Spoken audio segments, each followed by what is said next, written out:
If your company needs to raise capital, you have a few options available. For example, you might be thinking about taking your company public, but this requires a lot of regulatory paperwork when compared to a more simplified private Regulation D offering.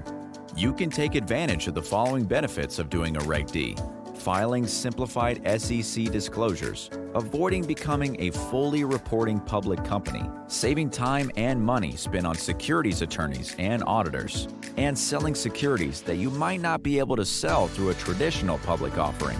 Even though you have to make some information available to the public about your Reg D offering, you can still keep it mostly private.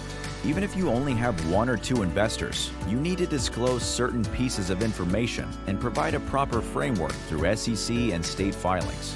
For example, you need to file Form D with the SEC after you sell the first securities. Even though it requires some paperwork, Form D does not require nearly as much documentation as a public offering.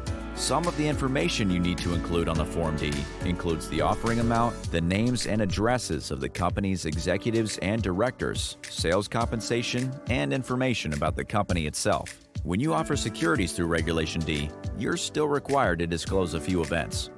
For example, if someone has been convicted of a financial crime, you need to disclose this information within a reasonable time frame before the securities are put up for sale.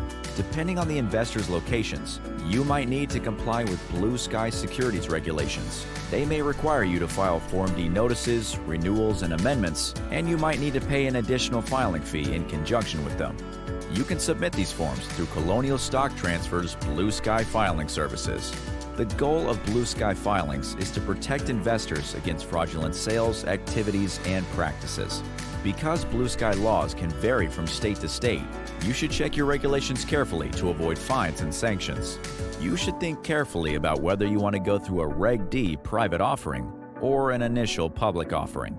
A few factors you need to consider include the administrative paperwork involved, additional expertise, the total cost of the process, and the total amount of capital you need to raise.